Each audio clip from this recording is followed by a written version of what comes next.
Cooking with Advocate Aurora and Dreams Never Expire.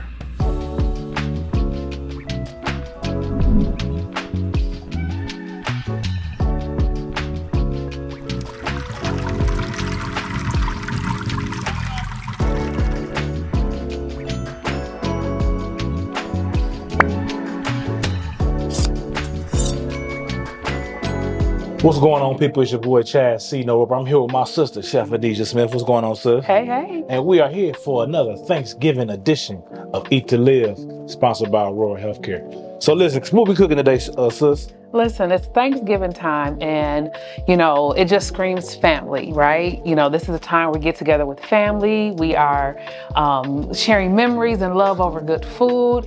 But in true family tradition, Thanksgiving has always been about the food spread, right? Absolutely.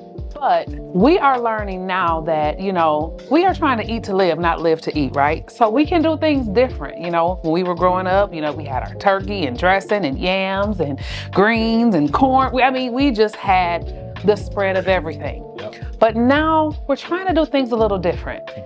These are great ways to repurpose Thanksgiving leftovers. Okay. But if you just don't want the traditional heavy meal, then you can always do something a little different and it'll still stay in line with that Thanksgiving tradition. And also the price of groceries are so ridiculous. Oh my goodness. This is something you can do and eat on it for a couple of days as well. Absolutely. So I actually, when you came to me with this recipe, I said, man, let's make it happen ASAP. Yes.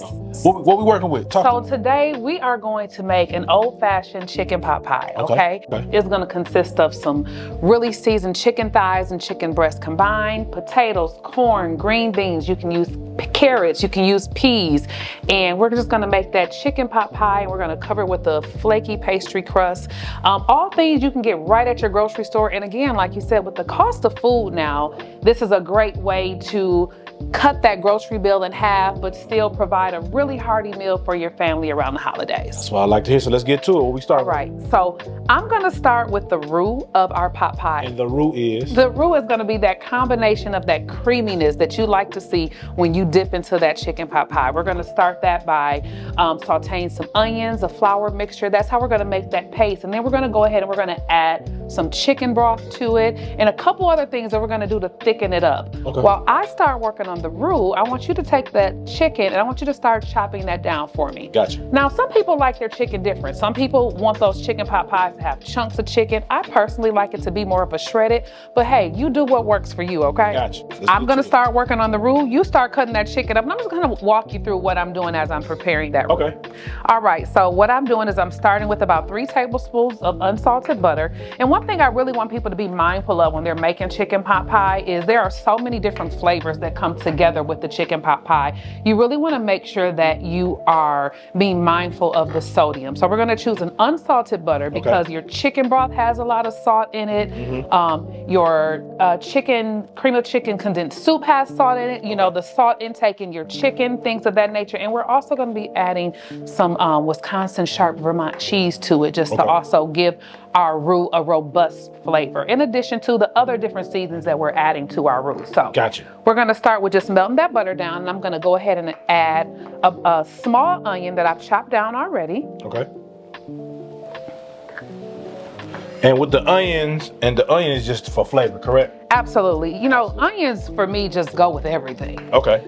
When it comes to your meal choices, onion. I'm an onion girl, so onion, garlic, all those different things. Those are those fragrant vegetables that truly help to add a lot of good flavor to your meal. Okay. And when preparing something like this, obviously the weather changes. So it gives you like a home vibe, like at home with the family, relaxed type of thing, watching a movie, Absolutely. Having a old-fashioned chicken pot pie is one of those things that, it's a really good meal, especially in the winter months. The other thing that I like to remind people is that when you're making chicken pot pie like this, there's different ways that you can do it. Sometimes, if you want to throw your chicken on the grill and have it more of a smoky flavor to it. If you want to add seafood to it, you can do a seafood pot pie. That's what I was going to ask. Definitely. There are the opportunities on how you can get creative with the pot pie are really endless. But what I really love about it is that once you prepare all of that mixture and you don't use it all, you can always freeze it and you can use it at a later date. Gotcha. Okay? Makes sense. So I'm cooking those onions down, making sure they're nice and tender. And I'm gonna have that flame on a medium heat. Okay. And I'm gonna go ahead and I'm gonna add about 1/4 cup of flour to this. And I wanna make sure that I'm whisking this. Okay. So that it's not getting clumpy. You know, we wanna cook that flour taste out of the roux. Gotcha. But this is what helps to thicken it up. You want that shit, you know, there's nothing like a good pot pie, but you definitely don't want it dry. Runny. You don't want it dry, you don't want it runny. Yeah, you wanna have a nice creamy texture. So I'm gonna go ahead and cook that down. The consistency of the roux is key with making sure the flavors are all there, correct? Absolutely. And one thing about your roux is you want to make sure that you're really watching it. Okay. Because if you burn it, you got to start over. Yeah. You got to start over. But you also can always add more. Can't take away. So you always want to start, you know, start lesser amount of your flour, and if you need to add more to your roux later to thicken it up, you can always do that. Gotcha. So now that I've kind of let that cook down, I'm gonna let it cook down just a little bit longer. I'm gonna add about 3.5 cups of chicken broth. Now, one thing that I used to do is I used to just buy my chicken broth in a can. Now I'm finding there are more better alternatives to it. You know, you can buy your broth with lower sodium, but I always go for flavor. Gotcha. And what I love is the better than bouillon flavor. And I went ahead and I made this broth from that, just using the water and about 1.5 teaspoons of that bouillon paste. So you see how that's kind of clumping up a little bit, and what you want to do is you really want to make sure that you're whisking that really good, because we don't want that to have clumps of flour. Gotcha. Oh yeah, I see it breaking down. Oh yeah, it's breaking down real good. What I like about this is that even a caveman can do it, as I say. Oh yeah. Somebody like myself, who's not the best cook in the world, can actually do these things, because with the vegetables, with the cheese, my hardest part will be that. But noticing the time it takes, you just take your time and let the process happen. Absolutely. And it seems like it's a pretty reasonable, and I don't want to say simple, but it seems like it's something that even someone that's a novice at this can do. This is something that even children can do. Okay. You know, if you trust your children in the kitchen, it's something very simple. It's something that they can gradually learn how to do. And again, there's really no wrong way to make a chicken pot pie. You can throw whatever you like into it, all of your favorite vegetables. You know, we're using frozen vegetables. You can use peas, whatever kind of beans you like. It's more about what pleases your palate. Gotcha. Okay? Makes sense. So we're gonna go ahead and we're gonna let that cook a little bit for it. We want to come to a low rolling boil. Okay. Because we want that mixture of our flour paste and our chicken broth to start to heat up a little bit. And then what we're gonna do, and this is what gives us that creaminess to our pot pie, is we're gonna add some heavy whipping cream. Heavy whipping cream, gotcha. And let's say if we're not a dairy person, what will we substitute the heavy whipping cream with? Absolutely, you can always use non-dairy milk substitutes, things of that nature. Almond milk or oat milk. Yes, and in that case, because heavy whipping cream naturally thickens things up for you as well.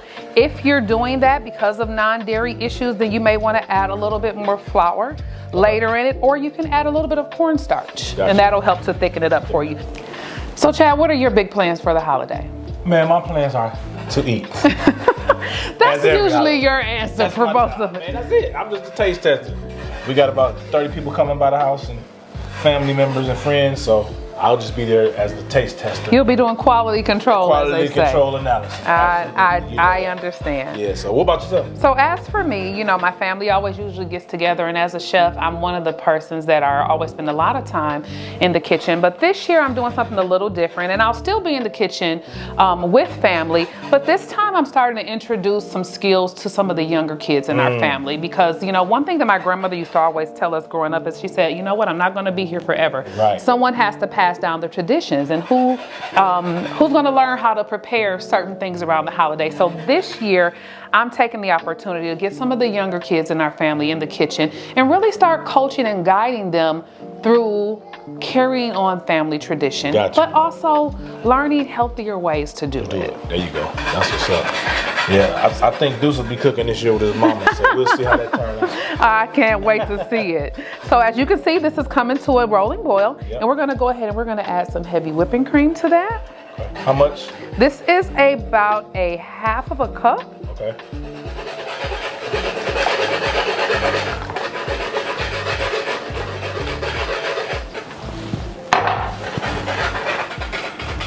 Heavy whipping cream. While she's getting her whip on, I'm looking at how these vegetables are looking good. The carrots are fresh, they're not frozen. Then we got the frozen corn and frozen green beans. Yes. So I'm looking at the color of it as well. So it's gonna be a very colorful, not just flavorful, but colorful thing. And that's important. It's important for your meals to be colorful. When you think about how you prepare your plate, you should have, different areas of the food group on your plate. And that is one of those color things that you pay attention to. Where's your green vegetables, things of that nature, your protein and also your starches. So it's important to have that good color. And this will be a colorful pot pie. As you can see, that is thickening up for us. And while it's thickening, I'm gonna go ahead and I'm gonna start adding some seasoning to it. Okay, so what do we have? This is gonna be some celery salt. We have some onion powder and some black pepper. And so I'm just gonna sparingly start to season this because again, it's always easy to add later and I don't wanna over salt. Got you. Makes sense. But that is looking good. What's gonna be hard to do is take away, that's for sure. Absolutely, absolutely. Now this is our second Thanksgiving episode. We started this thing off last year Thanksgiving. We did. And we went over and above, but I like that we're able to have the same feeling that we had with our last Thanksgiving episode. But this time we're able to do it where it's more of a compact meal where it takes less time. I think to me, the most time probably it's gonna take is letting it bake once it's done. The baking process will probably take the longest, absolutely. And this is something, again, if you are preparing something like this after Thanksgiving, you're just repurposing some of your menu items, then you don't have a lot of prep work in the process. But what I really like about it, Chad, is, as I'm getting older, food is different for me. It's really important for me not to feel so overwhelmed after I eat, not to feel so sluggish, things of that nature. And I am just really paying more attention to what I'm putting into my body these days. One of the things you're going to notice about how we build this pot pie, and everybody loves the crust, everybody loves that, but those extra carbs is going to be that extra heaviness on you, all those different things. And so it's really important that we just start being more mindful of how we're feeling after we're eating. I am moving a little bit away from eating a lot of chicken and a lot of beef and things of that nature. So I'm finding protein in different areas. I personally would love the pot pie just full of different vegetables. But we want to make it hearty because, the men, the kids, they like to eat. They like some, girth in their pot pie. And it's okay to have it. But again, as we're getting older, it's just being mindful of how heavy we're eating. And this is something that's filling.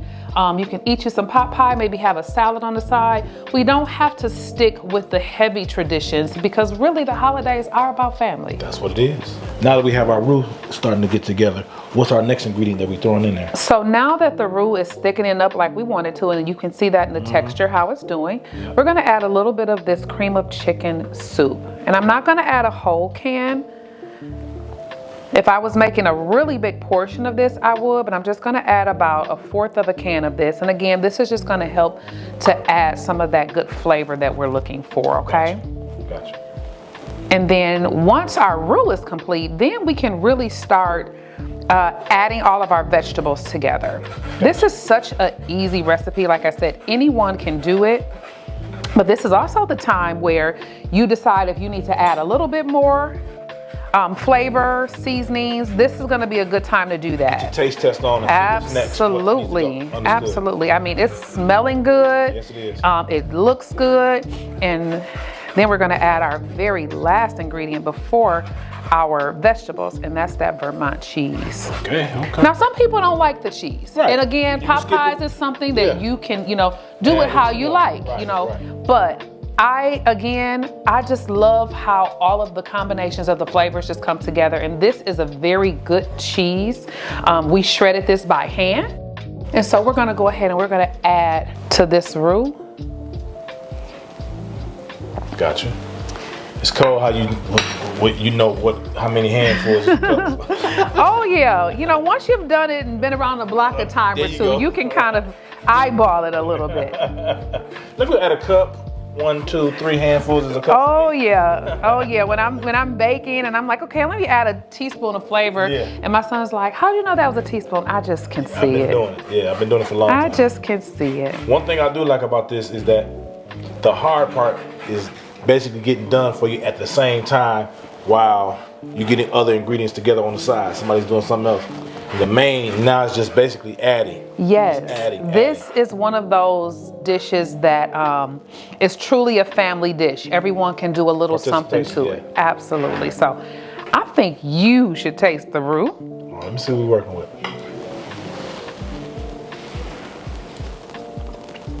Oh yeah, it's fire. It's pretty good, huh? It's fire. All right, well now we can get to the good part. We're gonna start by throwing our potatoes in. And so one of the things that you wanna be mindful of with your potatoes, I used some red baby potatoes, but when I cooked them, we didn't quite cook them like we're doing mashed potatoes. You want those potatoes to still have some texture to them. Right. So we're gonna add our potatoes, we're gonna take our corn. Okay. We're gonna throw that in there. We have some frozen green beans. You can choose peas if you like. Okay. And then we're gonna take some of our chopped carrots. Okay. And let's give that a nice little mix there. Now look how hearty that is already. Yeah, right. Just even without the No chicken. chicken at all, right. But let's go ahead and add the winner. Winner. Chicken dinner. All right, here we go.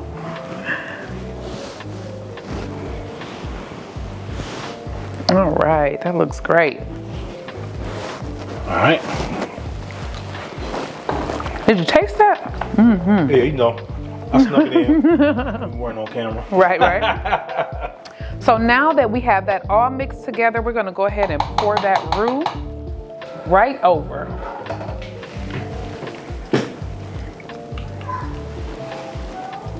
And I mean, get it all. That look great, man. This is gonna be so good. And I don't know about you, I would much rather sit back with my feet kicked up in front of the fireplace, eating a bowl of chicken pot pie than a plate that weighs just as much as me. There you go. That's a fact. That's a fact. All right, so we're gonna give that a nice little fold, stir all of that in there.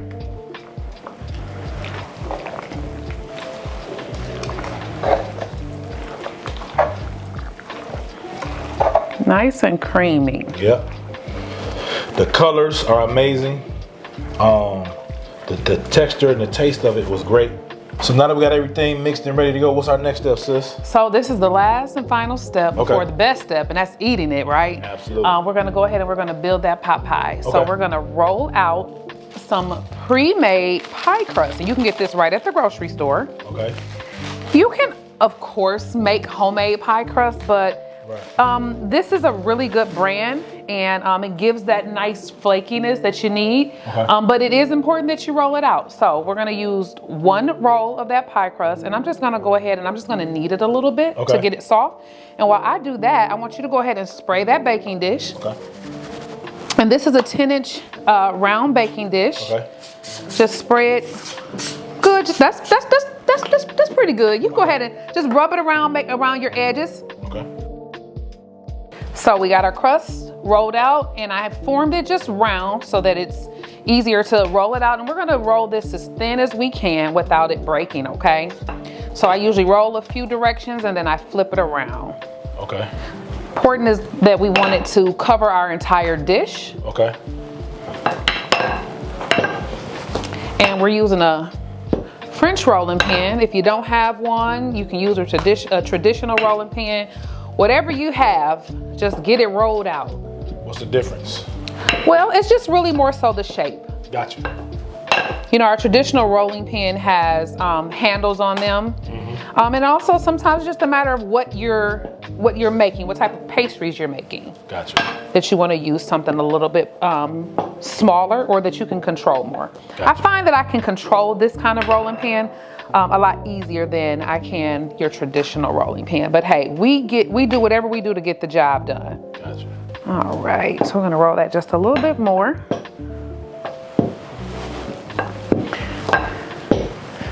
And I think we'll be able to cover the entire dish with that. Gotcha. So now that that's all rolled out, let's go ahead and fill that dish up with the filling. Let's do it. All right.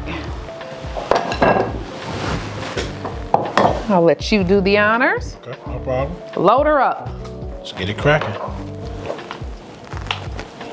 And again, now once we're done filling this up, we'll still have a lot of filling left that we can store for a later time. And let me tell you, one thing about this type of dish is the longer it sits, the more flavor is just, it's full of flavor. Yeah. It's kind of like gumbo. Absolutely.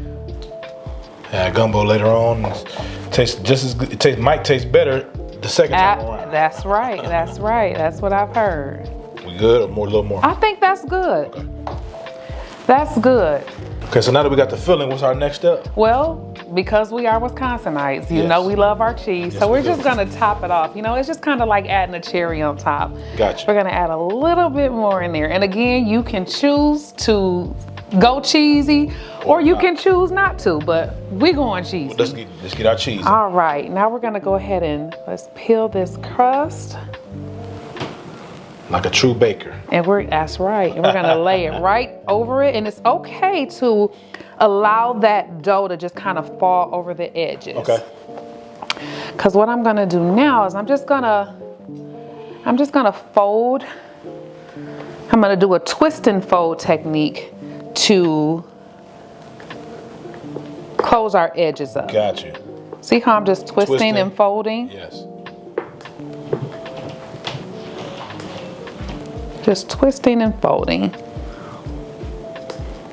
Now, some people choose to use a layer of crust on the bottom, which you certainly can.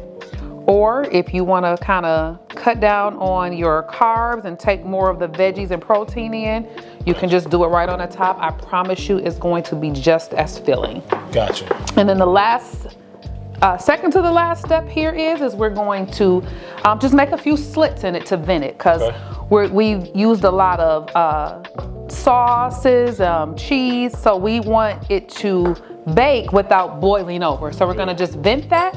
And then we have an egg wash here that we're gonna just go ahead and just rub on the top. And that's just so that we can have a nice... And that's just egg? This is just egg with a little bit of milk. Okay? We're gonna go ahead and just paste that on with a pastry brush. And then this is ready for the oven. And I can't wait because I'm hungry. Who you telling? All right. Chad, I think that's ready to go. All right, let me throw it in the oven. All right. What's our temperature? What's our time? So we're gonna bake this at about 375 degrees. And what you're really watching for is you're watching for that crust to brown. I would say let's start at about 25 to 30 minutes. And if we need to add more time, we certainly will. So now we just got this thing out the oven, sis. It's time to dig in. It is time to dig in. Look at that. That is a beautiful, hearty chicken pot pie. Yes. Made with love and not a whole lot of time. There we go. But now it's time to eat. Let's do it. All right, we're gonna dig in. So listen. Oh, look at that. That's how, if your chicken pot pie don't look creamy like this, I don't want it. There it is. Yeah, appreciate you. All right, make sure we get some of that crust in there.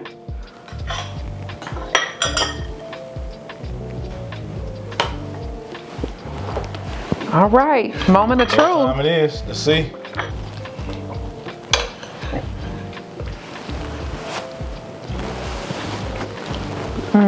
That's a winner. Well, I'm going to sit over there by my fireplace. And I'm about to eat me a bunch of these. This was amazing. Listen, this meal here is something that you can make for the whole family. Yeah. Low cost. All your major food groups. Everything is there. And you might get you some sleep afterwards. It's really not that heavy, but it's filling. As greedy as I am, I'm gonna give me some sleep afterwards. I understand. So listen, I wanna thank y'all for joining us again for another Thanksgiving edition of Eat to Live. Got my sister Chef Adija as always on the ones and twos. All right now. And remember, one thing about a dream, it never expires. Peace. Happy holidays.